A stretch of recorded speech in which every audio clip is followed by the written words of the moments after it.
I planned and paid for my dad's 50th birthday party, but he got drunk, insulted my late mom, called me a mistake, and asked me to leave to be with his real family. My parents broke up when I was just 6 years old. They got married young, but after the honeymoon phase ended, they started to fight a lot. Both of them were working overtime to pay bills that were piling up while also paying for their student loans. The year that they were supposed to get a divorce, my mom found out that she was pregnant. For reasons beyond my understanding, they decided to give their marriage one last try. This was a big mistake because my earliest memories of my childhood are of my parents yelling at each other as loudly as possible. Every morning would start this way. My mother would go off on my dad for not cleaning up after himself and not helping around the house, while my dad would counter with complaints about my mom's cooking abilities and how she was a good-for-nothing woman. He would have an issue if she made pancakes, toast, or waffles, because no matter what she did, he just wasn't in the mood for it.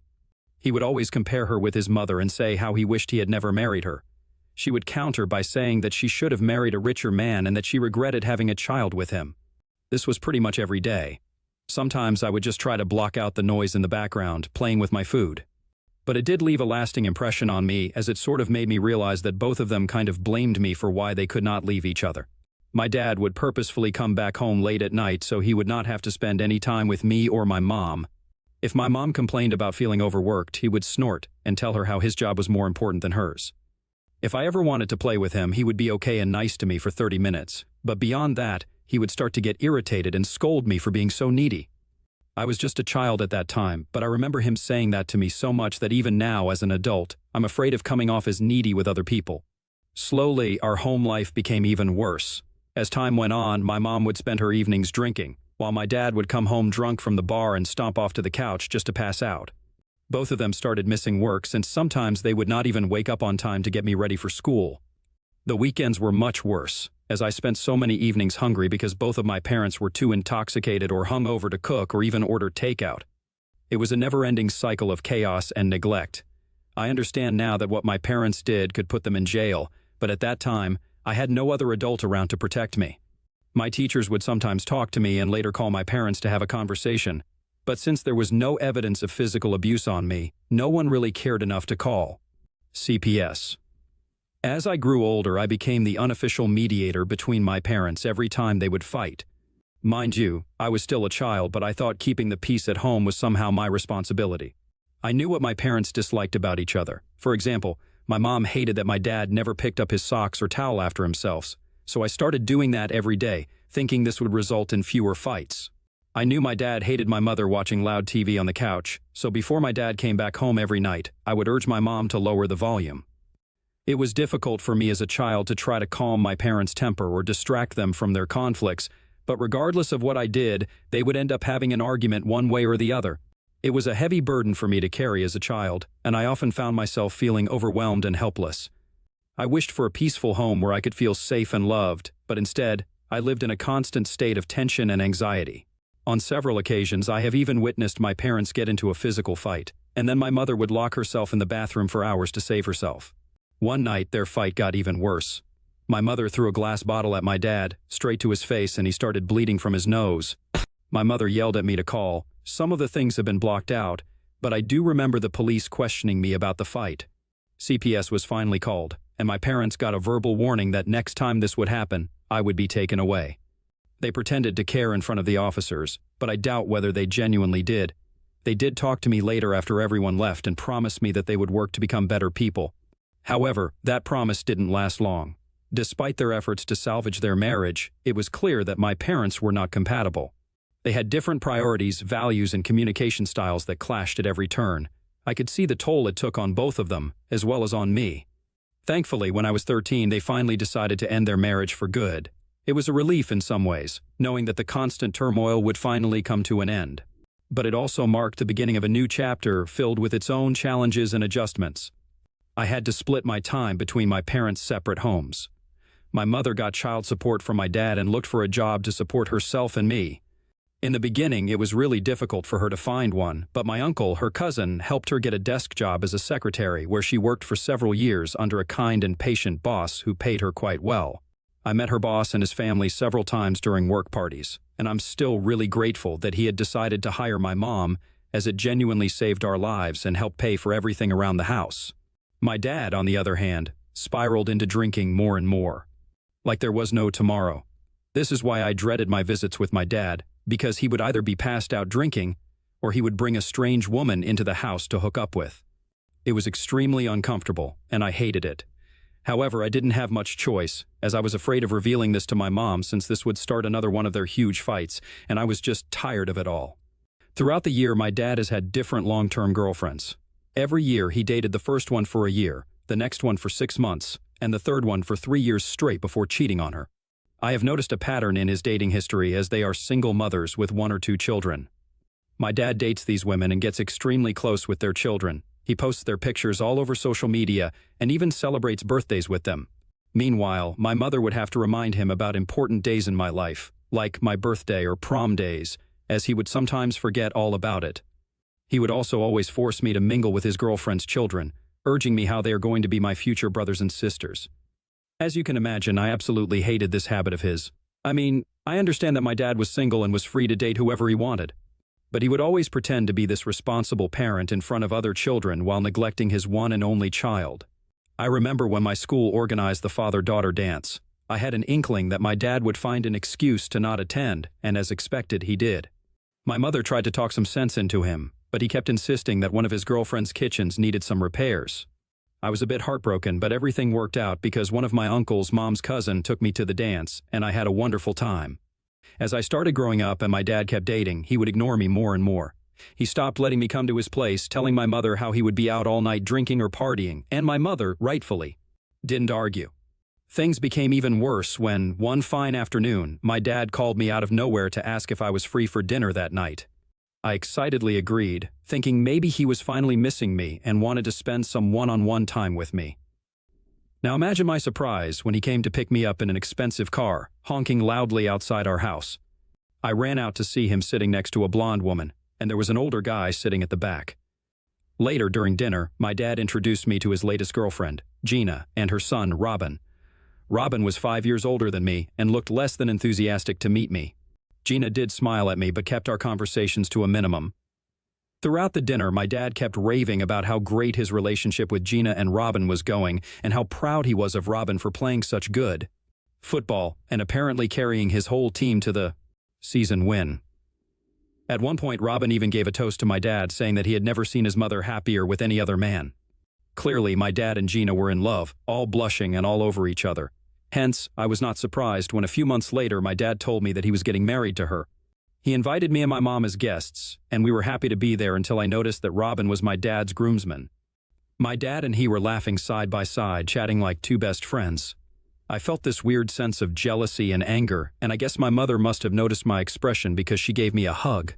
Throughout the wedding, I watched my dad celebrate with his new family, like this was his very first marriage. He never even once called me for a family picture. The only time he came over to me was to ask my mother and me if we were enjoying ourselves. I felt so invisible, like I didn't belong in his life anymore. As the evening wore on, I became more and more quiet, trying to process the whirlwind of emotions swirling inside of me. I couldn't understand how my dad could be so happy and carefree, while I felt like my world was crumbling around me. Robin seemed to effortlessly fit into my dad's life, effortlessly slipping into the role of his son. When it was time for my mother and I to take leave, my dad didn't even hug me goodbye. I think that was the last time I saw my dad laughing and dancing with his new family. After that, I didn't bother to contact him much. This is how I realized that unless I texted or called him, he didn't really miss me. Several months passed, and although he would continue to send child support, he never once bothered to check in. When it was time for me to go to college, I made sure to choose the university that would be furthest from the city. Even though my mother didn't want me to go so far, I wanted to run away from that miserable place and all the bad memories. I did hear from my mother how my dad had turned his life around completely and had a much better job now and had stopped drinking. It wasn't until months after I had already started college that I received a call from my dad. He told me how surprised he was that I was such a big girl now. I snorted because I wasn't really surprised that he had never noticed anything about me. He continued to ask me about mundane things here and there, trying to make conversation, and then launched into a speech about how Robin had secured a good job, which was incidentally in the same city as my university. He mentioned that he would be coming over with Gina to visit Robin and thought it would be a wonderful idea to meet me as well. I told him that it was fine, but he kept insisting, and eventually I agreed. I probably should not have, but as much as I hated to admit it, I missed my dad. Regardless of his relationship with my mother, I wanted both my parents to love me and treat me like a child. I deserved to be seen, and I hoped that my dad would eventually grow to see that. The evening we were supposed to meet at a cafe near my university, I was all dressed up and excited. However, hours passed, and I sat alone in the cafe, sipping my coffee and looking at the door, but my dad never showed up. I kept calling him, but there was no answer. I told my mother, so she called him as well, worried that maybe something had happened to him. 3 hours later, my dad called me back to inform me that he was caught up with watching a football game with Robin and lost track of time, which is why he could not make it to see me tonight. It felt like a punch to my stomach hearing him so casually saying this, as if I had not just spent the evening excited to finally meet him after so many months. In the background, I could hear Gina and Robin chatting excitedly, so he was clearly still with them. I told him how I had sat alone in the cafe for hours, and he replied that I should have left after the first hour when he didn't show up and tried to give his usual lame apologies. I was so pissed that I just disconnected the call and blocked him. He must have called my mother, but she supported my decision, telling him how he had clearly failed at being a father to me. I cried a lot that night, but the next morning, I felt both guilty and sad about what had happened. I guess my mother's anger and words must have gotten through to my dad, because when I opened my mail app, I was surprised to see a long email from him apologizing to me and begging me to unblock him. He wrote how he never thought his actions could affect me so much and promised that he would do better. I didn't unblock him because I knew I could not keep doing this to my mental health. For months after that, my dad would continue to send me emails where he would sometimes wish me on my birthday or an important festival. However, I would never reply back. Meanwhile, my mother would regularly come up to my university and meet me whenever we both had a break. And I learned to be satisfied with spending time with the only parent who genuinely loved me. During my third year of college, I woke up to several missed calls from a hospital and my mom's side of the family. When I called my relatives back, I learned that my mother had met with an accident and was in critical condition. My heart just dropped, and I packed my bags to leave for my hometown overnight. Thankfully, my roommate agreed to drive me there, so we reached much faster than I had anticipated. I remember collapsing after seeing my mother in the hospital bed with tubes attached to her everywhere. I remember the doctors trying to talk to me, but I could not process anything. My mother had apparently slipped into a coma, and there wasn't much that could be done. 3 days later, she passed away, and the doctors told me that she didn't suffer much. I don't remember much about those days because they are all so blurry. I do remember seeing my dad and just collapsing into his arms while crying.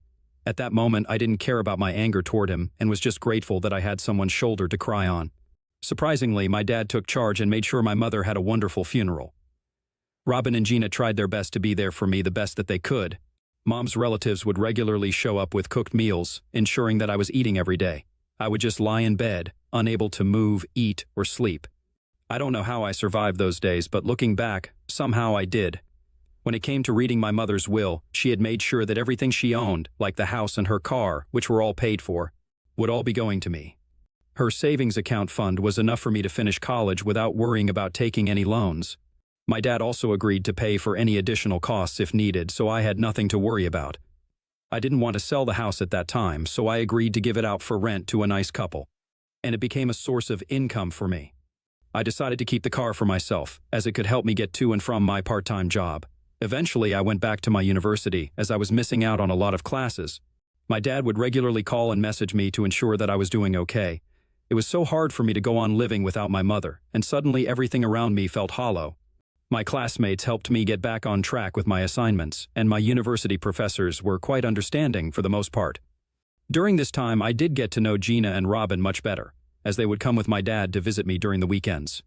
For the first time, I started to feel like my dad was treating me like his family, as he would take me out for football games and dinner. In the beginning, I never really noticed anything negative about Gina, but as time passed on and I started to spend more time around her and my dad, I noticed how she could be a teeny bit judgmental and dramatic.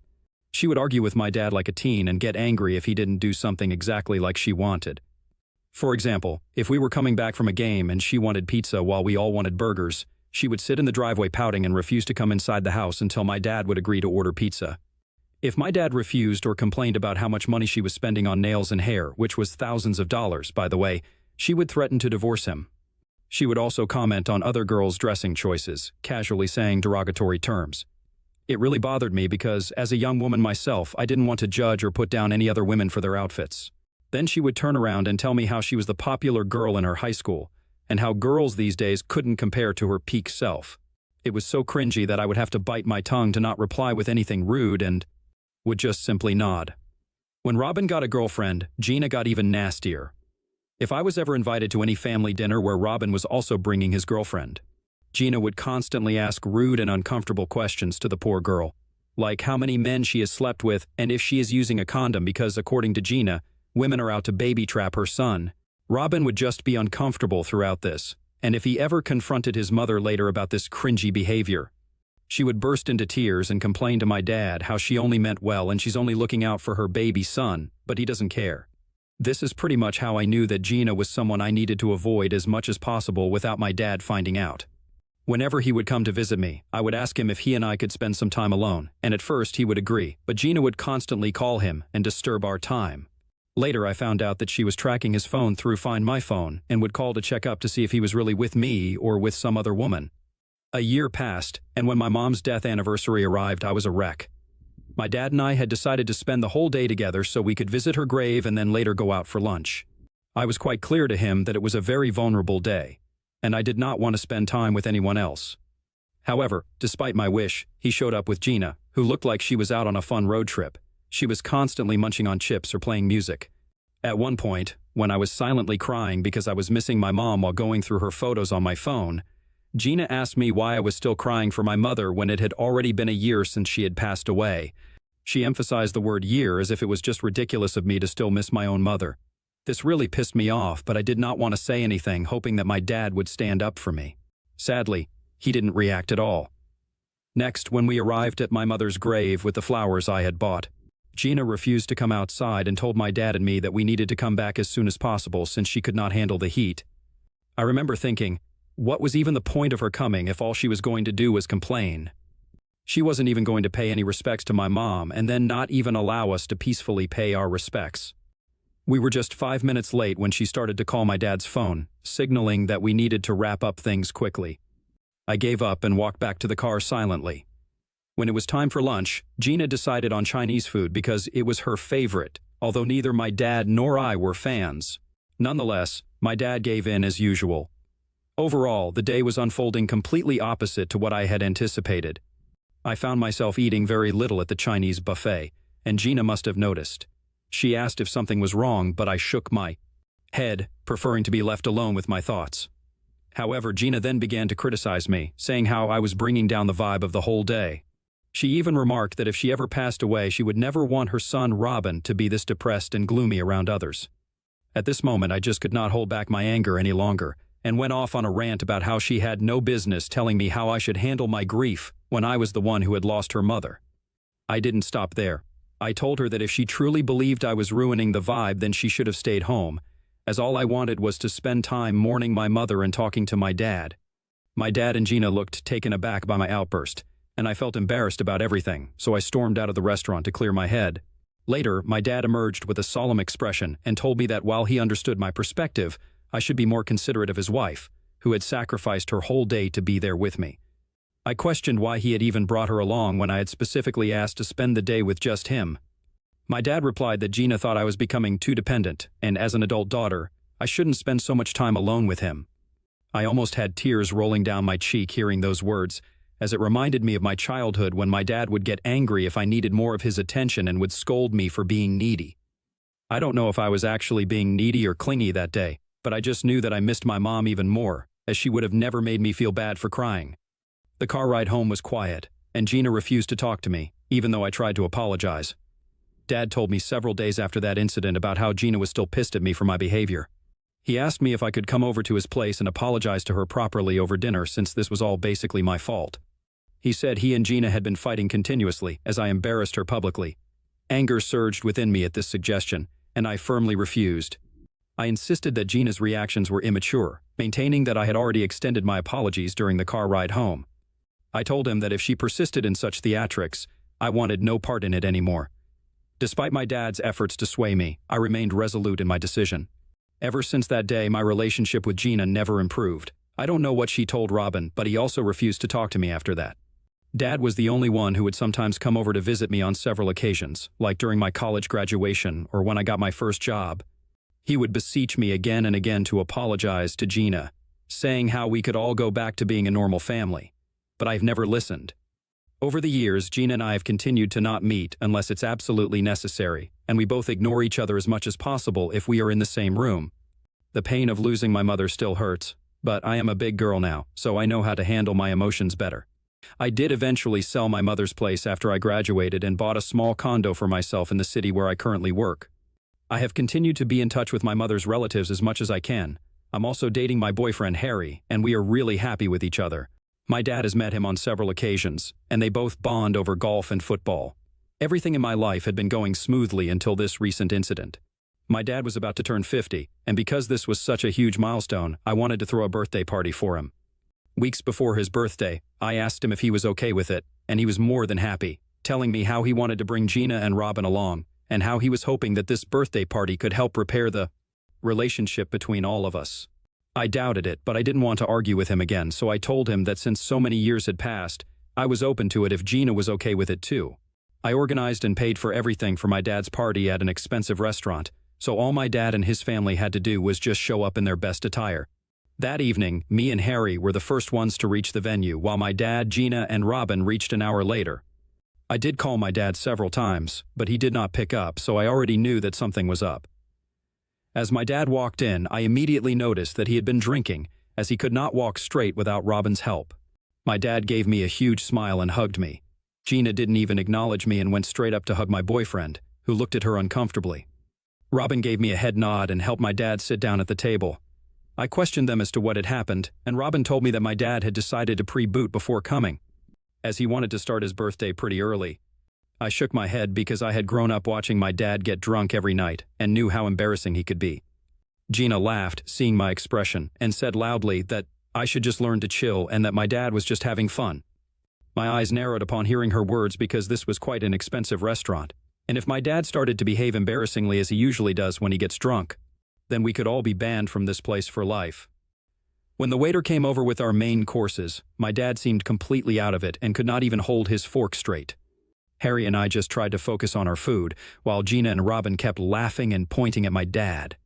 When wine was served, my dad kept drinking, which was getting him even more drunk, even though I kept telling him to stop. Suddenly, my dad got up from the chair and loudly told us that he wanted to make a toast.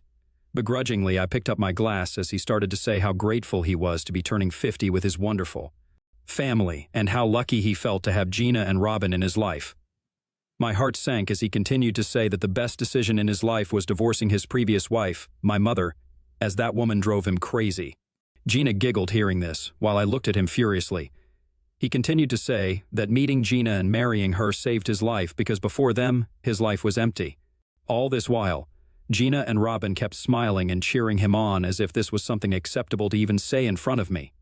As if this wasn't enough, my dad then turned his attention to me, his words slurring together, as he continued to say that his biggest mistake in life was marrying my mother, as he got stuck with her for all those years when she got pregnant with me. He then laughed and joked loudly if I could leave him tonight to celebrate his birthday with his real family, as he wanted his next chapter in life to have no room for past mistakes. Hearing this, Robin and Gina started laughing loudly as if it was the funniest joke. I took a deep breath and knew that I could not handle this any longer. With a heavy heart and trembling hands, I called for the waiter and asked them to call for security guards. The waiter did not even hesitate, as my dad's loud words could be heard around the room, and within minutes, 2 security guards appeared at our table, their presence causing a stir among the other diners. "Sorry, sir, but we're going to have to ask you to leave," one of the guards said firmly, gesturing toward the exit. My dad's face turned red with embarrassment as he realized what was happening. He sputtered in protest, asking me to stop them, but I stood my ground, my eyes locked with his. Gina started screaming that I was embarrassing my dad in front of everyone, and that he was just having some fun on his birthday. I didn't care, and neither did the security guard, so reluctantly, my dad was escorted out along with Robin and Gina, who kept screaming at me furiously. Later, I was overcome with emotions and apologized to all the diners as well as the staff. After dinner, I left them with a hefty tip. Also, since that dinner, I have been bombarded with text messages from Gina and Robin, calling me every name in the book and saying how I ruined the vibe and that I should have just left if I didn't want to feel embarrassed by my dad's behavior. My dad has tried to contact me several times, but I have refused to pick up. Hence, I am on Reddit to ask if AITA for kicking my dad out after he said all those hurtful things to my face. Update 1. Wow, how is this post blown up in just a matter of a few hours? Okay, I get it, guys. I was right in kicking my dad out. I did not expect hundreds of commentators to support me, although I do appreciate that all of you support my decision. I still don't want any of you to write extra mean things about my dad. Regardless of how shitty he is still my dad, and I just came to Reddit to understand if my actions were right or wrong, and I can see that I have got my answer for now. Update 2. It's been several weeks since my last update, and for those wondering, my dad has not contacted me any further. Gina and Robin have also stopped sending me messages. It was only today that I found out that my post had gone viral, and Robin might have recognized my story, so he sent my post link to my dad. I guess my dad might have gone through the comments and seen just how many people think he and Gina were holes. I don't know how our relationship will evolve in the future, but as for now, I'm not ready to forgive him. Update 3. Hi guys, it's been almost 7 months since my last update. I can't believe that my life has improved so much since then. First of all, I joined therapy where I could unload years and years of my childhood trauma. I understand now why people feel lighter after going to therapy because I decided to cut off my dad and his family permanently with no explanations. I am doing really well in my life, and I am lucky that I have a wonderful boyfriend like Harry who understands and takes care of me. I hope this can be my last update here, as I have already moved on in my life.